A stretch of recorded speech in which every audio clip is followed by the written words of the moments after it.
जों बेखौनो सिक्सिडुलखौनो नांबोगासिनो थादों। बे थांनाय गभर्नमेन्टनि सायाव गोबांथार जोङो बे सिक्सिडुलनि थाखाय जोङो नांबोदोंमोन, बिथांमोनखौ बिराद रिकुवेस्ट खालामबोदोंमोन। नाथाय जोङो अनेकावनो सिक्सिडुल भायलेसनखौ मोनबोदों। बेखायनो जों बिथांमोनजों नांबाय थादों जे सिक्सिडुल भायलेसनखौ दा जों बुंखाबाय। सिक्सिडुलआ जादों प्रथम गभर्नमेन्ट दाजेननायावनो बिथांमोनहा जेला फार्स्ट काउन्सिल इसि मिटिं जायो, गभर्नमेन्ट दानाय लोगो लोगो इसि मिटिं जेला जायो, फार्स्ट एसेम्बलि जिरायो, बे समावनो सिक्सिडुलनि खोथा माखासे बै समाव अपोजिसना गभर्नमेन्ट बिपिएफनिमोन, बिथांमोननि सासे एमसिएलएआ बुंदोंमोन सिक्सिडुलनि बिदिबाथ' बे सिक्सिडुलनि भायलेसन जादों होनना। नाथाय बाहायगा मा सिक्सिडुल होननानै बै माबायानो स्पिकारानो स्टप खालामहरदों। बेबायदि जों नुदों। बिनि लोगो लोगो जों नुबाय मा इएमखौ बिथांमोनहा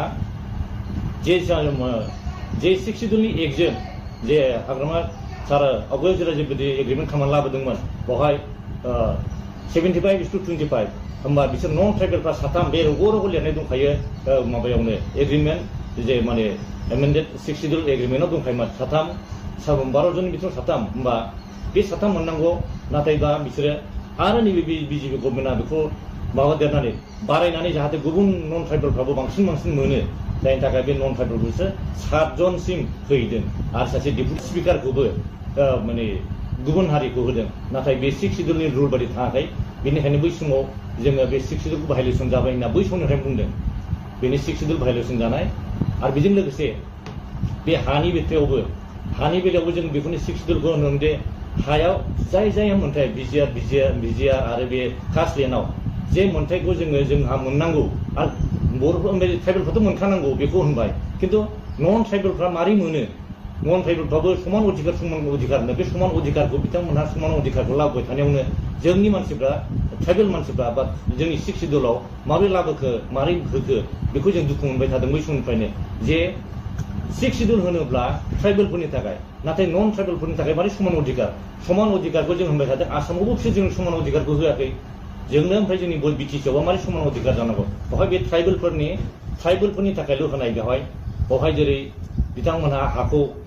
बिथांमोननो जेनेबा जाय मानसिया मोननांगौ जों बेखौ बुंबाय थादों। मोननांगौ ओरैबायदि जायहा पारमानेन्ट रेसिडेन्ट, जायहा बै समाव जाय मानसिया ट्राइबेल बेल्ट ब्लक दानायनि सिगां दं बा सिक्सिडुल दानाय जों जायहा फुराना मानसिखा, बेवहायनो हा हु थाखानाय, बे हा हु थाखानाय मानसियासो बेवहाय बे ट्रेनजेक्सन खालामनो मोनगोन, बायनाय फाननाय खालामनो मोनगोन। बिसोरनि थाखाय बियो माने कन्टिनिउ जागोन आरो। खिन्थु गोदानथार फैनाय गोबां गोदानथार फैदों, आसामनिफ्राय बारबोदों। जोंनो बर' मानसिब्लाबो सोरबा बाहेरानिफ्राय फैनाया जोंना बाहाय बायफैनो मोना, सोरबा बर' मानसिब्लाबो जोंना बाहाय माने इलेक्सन गेलेफैनो मोना। बेबादिसिम जोंना सिक्सिडुल दं। मानो होनबा बर'ल' नङा, ट्राइबेल मानसिया गुबुन माने जायगानि ट्राइबेल मानसि बिसोर एसे एडभान्सबो जानो हागौ। खिन्थु बे बिटिसि एरियायाव जों बर'फोरनि थाखाय बा जोंनि बिटिसि एरियायाव थानाय ट्राइबेलफोरनि थाखाय बिसेसकरि बिनि थाखाय बेखौ रिजार्भेसन दोनदों, गुबुननिफ्रायबो मोनफैया। दा बे जिनिसखौ बुजियाबानो जोङो गुबुन नन ट्राइबेलफोरनोबो समान अधिकार होनायाव जोंनि मानसिफ्रा बै समनिफ्राय बेखायनो बे गोसोआव आघात मोनबोनाय बा नैबे दा इलेक्सनसिमाव खुद्रिनायजों नैबे दानि इलेक्सननि परिबर्तन बा चेन्ज जाफैनाया बेवहाय जों नुफैनो मोनबाय आरो जोङो गोजोननाय मोनदों। नङा होनबा जोङो सिक्सिडुलनि थाखाय नांबोबाय थानाय जोङो हमथाबोनो हायाखैमोन। नाथाय खिन्थु दाबो जों मोनसे एसे मानसिफोर दा गिनाया बेनो जे दा आरो बिजेपि गभर्नमेन्टजों लोगो जागोन नामा होननानै जों दा एसे खोनादों। बिजेपि गभर्नमेन्ट जायोबा इउपिपिएलआ जेरै खालामजादोंमोन बिदि खालामगोन नामा, आरो जोंनाव जेरै बेबायदिनो सिक्सिडुलनि माबाया थानाय नङा, प्रभिजना थाहैनाय नङा नामा बेखौ गिदों। दा दहाय जोंना प्रेसिडेन्ट दादाया बुंलांबाय जे बिटिसिनि सेक्रेटारिया प्रिन्सिपाल सेक्रेटारि लिरनांगौआव बै समाव प्रिन्सिपाल सेक्रेटारि सिफ जानांगौ, सिएम जाया। बेयो सासे चिफ एक्जिकिउटिभ अफिसार होबाय। खिन्थु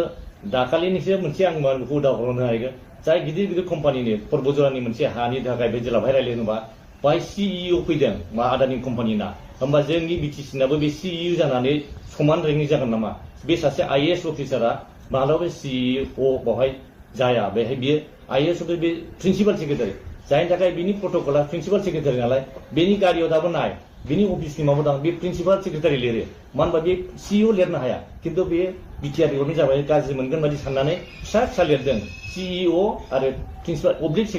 प्रिन्सिपाल सेक्रेटारि बिदि लिरदों। खिन्थु बिनि गारियाव नाय प्रिन्सिपाल सेक्रेटारिनि गारियाव नाय प्रिन्सिपाल सेक्रेटारि लिरनायसो दङ। खिन्थु बे प्रिन्सिपाल सेक्रेटारि लिरनो मोनामोन, बिटिआर हिसाबै बे सिइअ सो लिरनांगौमोन बेवहाय, खिन्थु बे लिराखै। मानो होनबा बे बियो लिराबालानो थानो हायोमोन बा बे सासे IAS अफिसारनि बिनि प्रट'कला बेयो बेवहाय बियो प्रिन्सिपाल सेक्रेटारिसो बे CEO नङा बे मोनसे बेखौ बाहाय लिसन खालामनाय जादों आरो जों दा बे 6 शिड्युलनि बेलायाव जों मावबोफानो थानायावनो जोङो अनेकथा जों बिथांमोनाव जों बुंदोंमोन हेल्प बिदोंमोन नाथाय बिथांमोना बिनि जोंखौ जेबो हेल्प खालामाखै 6 शिड्युलनि जेला जोङो माने जोंनि दा जेरै जोङो बे माने साख्रि बाख्रिनि बेलायावबो साख्रिखौ बाहेरानिफ्राय NOC लायाबालानो ओरैनो फैनानै हाजाफैजोबबाय बाहाय कलेज लेक्सारारफोर प्रफेसारफोर आरो जोंनि हाई स्कुलाव ME स्कुलाव LP स्कुलाव फैनायाबो गुबुननिफ्राय फैबाय खिन्थु एथ' इजियै बिदि फैनो मोनामोन नाथाय दा बिसोरो आरो जोंनि बे जाय ACS अफिसारफोर जाय जों ब्लकआव दङ बा सार्कल अफिसाव मेनलि जोङो हानि थाखाय बा जोङो ग्रासरुट लेभेलाव खामानि मावग्रा BDOफोरनि थाखाय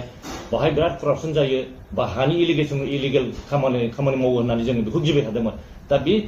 गासिबो जोंनि मानसिफोरखौसो जोंनि ट्राइबेल मानसिफोरखौ BTCनिफ्राय आवरावलांजोब्बाय जोंनि बर' मानसिफोरखौ आवरावलांजोब्बाय जाहाथे जोङो लकेल सेल्फ गभर्नमेन्ट हिसाबै गावसोर लकेल सेल्फ गभर्नमेन्ट हिसाबै जों गावनो गाव मावनांगौमोन नाथाय गुबुन हारिफोरखौ लाबोजोब्बाय बेवहाय दा साफ्रोम सार्कल अफिसारफ्रा बिसिबां करापसन मावदों बिसिबां हानि इलिगेल खामानि मावदों बेखौ जों मोनजोबनानै दङ जों अनेक आरसि होनानै मोनबाय बिनि थाखाय जों बिराद दुखु मोनदों जायनि थाखाय दानि गभर्नमेन्टआ जों हाग्रामा सार बिथांखौ जों खावलायो बिथाङा 6 शिड्युलखौ गावनो लाबोदों 6 शिड्युलखौ गावनो लाबोदों 6 शिड्युलखौ एग्रिमेन्ट खालामनानै लाबोदों बे 6 शिड्युलनि मर्यादाखौ लाखियो आरो बैबायदि अफिसारफोरखौ जाहाथे बिथाङा जोंनि ट्राइबेल मानसिफोरखौ लाबोयो आरो जों नन ट्राइबेल जायोब्ला इलिगेल हाबफैदों बिथांमोनखौ दिहुनहरो आरो जोङो बेवहाय BTCयावबो जइन्ट सेक्रेटारि आरो इभेन प्रिन्सिपाल सेक्रेटारिखौ जों बुंनो हायो बिथांमोनहा बेवहाय जोंनि ट्राइबेलनि थाखाय खामानि मावाखै अनेक जोङो बेवहाय जोङो मोनदों मिन्थिनो मोनदों आरो जों नुदों आरो जोङो फाइट खालामहैदों खिन्थु बेबायदि सेक्रेटारि जइन्ट सेक्रेटारिफ्रा जाहाथे सेक्रेटारिफोरखौ बिथाङा बासियो आरो बिथाङा जाहाथे नायो जाय कराप्टेड अफिसारफोरखौ बिथाङा बिनिफ्राय बेवहाय जायगा होआ बेखौ जोङो बिथांनाव जोङो रिकुवेस्ट खालामो मानो होनबा आवगायनि गभर्नमेन्टआ बेफोरनि थाखाय जेबो एक्सन लानो हायाखै जों मिथिदों मानो होनबा फाइलानो जइन्ट सेक्रेटारि आरो सेक्रेटारिनावनो स्टप जानानै थायो बेवहायनो फिनिशिं जानानै थायो गावसोरनो कमेन्ट होयो EMनि बा चिफनिसिम सफैया इभेन प्रमद सारा गाव मिथिना मिथिया फाइला गावनिसिम फैनांगौ फाइला बिनिसिम फैया फाइला बै जइन्ट सेक्रेटारियावनो बिसोरनो डिसिसन होनानै स्टप खालामनानै दोनो बै समाव हाग्रामा सारनि समाव फाइला गासिबो चिफनाव फैजोबोमोन मानो होनबा बे माखासे खामानिखौ एडमिनिस्ट्रेसन हायाब्ला पलिटिकेल पावारजों खालामनो हायो चिफ सारा खालामनो हायो चिफआ हायो नाथाय बे फाइलखौ बिसोरो दानि जइन्ट सेक्रेटारिफ्रा CEMनिसिम प्रमद सारनिसिम बा EMनिसिम सफैहोआ बेबायदि जों अनेक मोनदों अनेक जों बेबायदि जोङो केसखौ मोनदों बेनिखायनो जाहाथे दानि हाग्रामा गभर्नमेन्टआव दानि बे 6 शिड्युलनि एखे माने रुलजों खालामो बेखौ जों आसा खालामो आरो दा जोङो दा माने जाय जोङो दा होनो जोंनि जाय कन्ट्राक्टरफोर जाय बे फिसा फिसौ खामानि मावग्राफोर बिथांमोनहाबो गिनाय दङ जे जोङो बे बाहेरानिफ्राय अनलाइन जों गासिबो माने कन्ट्राक्टरफ्रा बाहेरानिफ्राय फैनानै खामानिखौ लाहोजोबोबा अनलाइनजों टेन्डार जाजोबोब्ला जोंनि लकेला बोरै मोनगोन बेखौबो गिनाय दङ जाहाथे बेखौबो जों अनलाइनजों जाब्लाबो जोंनि BTCनि कन्ट्राक्टरफ्रा मावनो हानाय जेसेबां क्रेडेन्सियेल दङ बेसेबां क्र'रनि खामानि मावनो हायो बेखौ मावनो हानायखौ बेवहायनो BTCनि मानसिया मोनजोबनांगौ बाखि जेखौ बेसेबां गिदिर हाया खेबसे केन्सेल थांबाय टेन्डारा खेबनै केन्सेल थांबाय होमबासो बै गुबुननि आउटसाइडनि कन्ट्राक्टरफ्रा मावफैनो मोनो जाहाथे बेखौबो हाग्रामा सारा दा बै फुराना बिलफोरखौ होनानैबो आरो दानि गोदान माने खामानिफोरखौ जाहाथे लकेलनि कन्ट्राक्टरफ्रा मोनो लकेलनि मानसिफ्रा गावजों गाव मावलायनानै जानो हायो लकेलनि थाखाय BTCनि थाखाय BTCनि मानसिफोरनि गेजेरावनो साप्रास जानानै थायो बेखौ जोङो मिजिंथिया बेबायदि मावगोन होननानै मानो होनबा बे हाग्रामा सार बिथाङा गावनो एक्सपिरियेन्सखा आरो बेवहाय बियो मोजां मावगोन जों बेखौ आसा खालामो आरो जोङो बिथांमोनखौ बे खामानि मावनायाव जोंनि आफादनिफ्रायबो जोङो बेफोरखौ जोङो मदद होगोन हेफाजाब होगोन आरो जों 6 शिड्युलनि बियन्ड खामानि इलिगेल थाङोब्ला जों बेहायबो जों होबथानायनि थाखाय बेखौ मावनो थाखाय जोङो थियारि आरो मोनसे बे CSBनि बेलायावबो बिथांमोनहा हाग्रामा गभर्नमेन्टआ दानाय होननानै बै समाव CSBखौ माने बिथांमोनहा CSBखौनो दोनाखिसै जों गोदानै दागोन बा जों फुल टिजार खालामगोन होननानै दोनै दोननानै दानो हायाखै जेला बयबो साख्रिनि थाखाय हाहाकार जाबाय साख्रिखौ मानो दाबो होदिया दानो होदिया होननानै मानो होनो हादिया होनबाय दाना बिथांमोनहा होनबाय मा माने हिमन्तनाव जेला होनबाय हिमन्तआ होनबाय जोंबो जोङो बिटिसिनिखौ जोङो प्रमद सारा बुंहैदों गावनो जों मोनथिनो मोनदों गावसिनि माबानिफ्राय प्रमद सारा बुंहैदोंमोन जे जों बिटिसिनि एरियाखौ जोंनो होनोसै बे हिमन्त ना ना ना ना बे सेन्ट्रेलि करिम बे सेन्ट्रेलि होगोन होननानै बुंबाय सेन्ट्रेलि खालामना हरजोब्बाय बे सेन्ट्रेलि खालामनानै हरनायाव दा मा जाखो ओमफ्राय दा नै दाख्लैसो बियो थाबैनो ओमफ्राय CSB एसे दानानै होनोसै जाबाय CSB दानायाव मा जाखो CSB आव गुबुन नन ट्राइबेल मानसिफोरखौसो बे गासैखौबो लाफालाजोब्बाय उमुक कमिउनिटि होननानै लाबाय खिन्थु बेबायदि नङा बावहाय बेबायदि लाफानो मोनामोन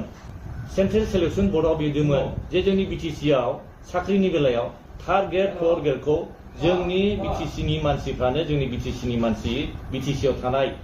ट्राइबेल नन ट्राइबेल मानसिफ्रा जों जेरै हिसाबै खथा हिसाबै रेसियो हिसाबै मोननांगौ बेबादिसो मोननांगौ नाथाय गुबुन बाहेरानिफ्राय फैनानै बे थार्ड ग्रेड फर्थ ग्रेडआव गुबुननिफ्राय मोनफैया गुबुननिफ्राय मोनफैनो मोना नाथाय जों दा नुनो मोनदों बिथांमोना जिखुनु साख्रिखौ BTCनि साख्रिखौबाबो बिथांमोना आउटसाइडनिफ्राय होदों दा बेयो मोनसे इलिगेल जादों जाहाथे बेबादिबो जाया दानियाव जाहाथे बे जोंनि बे सिक्सफोरखौ दहाय होनानै जोंनि बे गासिबो थार्ड ग्रेड फर्थ साख्रिया गासिबो जोंनि BTCनि सिङावनि मानसिफ्रासो मोननांगौ